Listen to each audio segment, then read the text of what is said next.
The moment he said there was only one room left, I felt something inside my chest collapse, quietly, painfully, like a chair finally giving up after holding too much weight for too long. It wasn't just about the room. It was about everything I had been holding together for months, barely surviving, pretending I was still strong. If you believe in kindness and second chances, please like this video, share it with someone who needs hope, comment your thoughts, and subscribe to Midnight Tales. Your support keeps these stories alive. It was mid-morning when we arrived at the small countryside inn. Sunlight spilled across the gravel parking lot, warm and golden, as if the world itself had no idea how heavy my heart felt.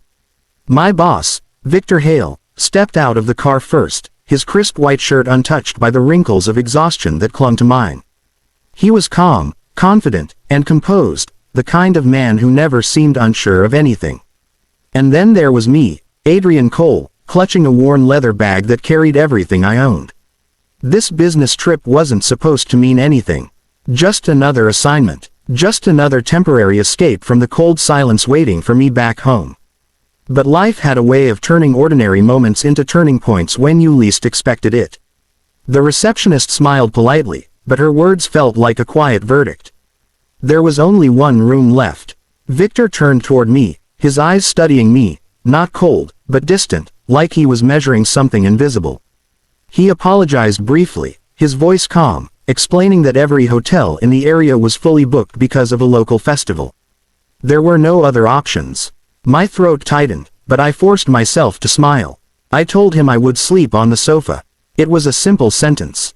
But behind it was a lifetime of getting used to less.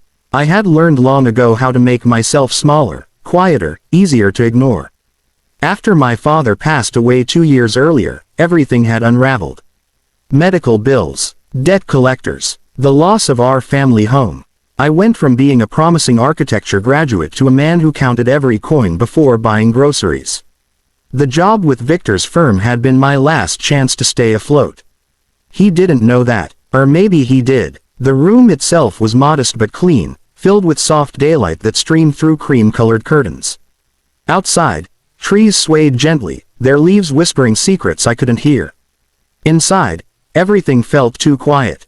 Too personal. Victor placed his briefcase down carefully, as if every movement carried intention. I set my bag near the sofa, already preparing myself for another night of discomfort, another reminder that my life had shrunk into survival. But what hurt the most wasn't the sofa. It was the feeling of invisibility. Victor had always been distant, professional, controlled. He was respected, even admired, but never truly known. He rarely smiled, rarely spoke about anything beyond work.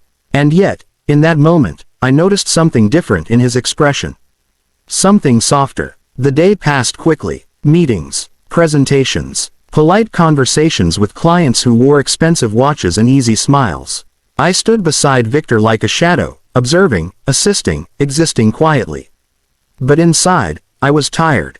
Not physically, soul-deep tired. By afternoon, sunlight poured through the conference hall windows, illuminating dust particles floating like forgotten dreams. I watched Victor speak confidently, commanding the room effortlessly. He belonged there. I didn't. Or at least, that's what I believed. When the meetings finally ended, we returned to the inn. The golden afternoon had softened into early evening, but daylight still lingered gently, refusing to let go. Victor sat by the window, silent for a long time. And then, something unexpected happened. He asked me about my father. The question caught me off guard. No one had asked about him in months. People avoided grief. It made them uncomfortable. I hesitated, but something in his voice felt different.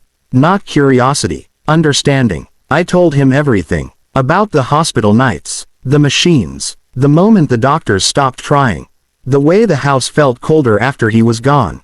The way I stopped believing life had anything left for me. I didn't realize how much I needed to say it until the words were already out.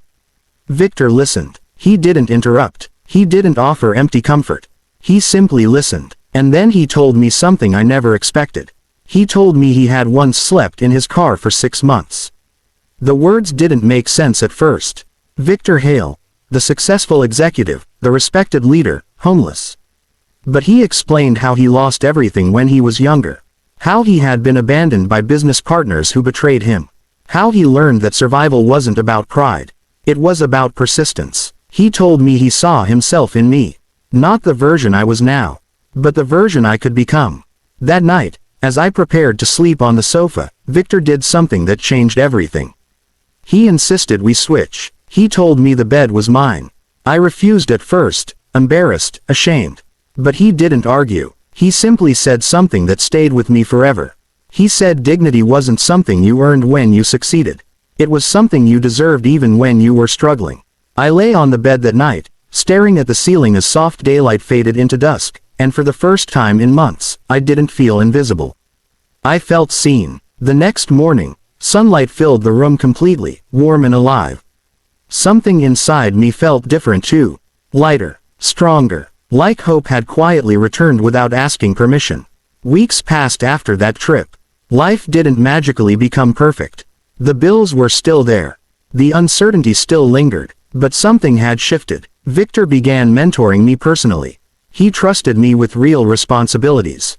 He listened to my ideas. He treated me like I mattered. And slowly, piece by piece, I started believing in myself again. A year later, I stood in front of a building I had helped design. My name was there, engraved in small letters among the team. It wasn't just a building. It was proof. Proof that broken people could rebuild themselves. Proof that kindness could rewrite someone's future. Proof that one moment, one simple act of humanity, could change everything. If this story touched your heart, please like the video, share it with someone who needs encouragement, and subscribe to Midnight Tales. Your engagement helps these stories reach souls who need them most. And before this story ends, I have one special request. Comment the word hope if you believe that even the smallest act of kindness can change someone's life forever. Years later, I asked Victor why he gave me that chance. He smiled quietly, the kind of smile that carried history inside it. And he said he wasn't saving me. He was repaying a debt. Because once, long ago, someone had given him the bed. And he never forgot how it felt to finally rest.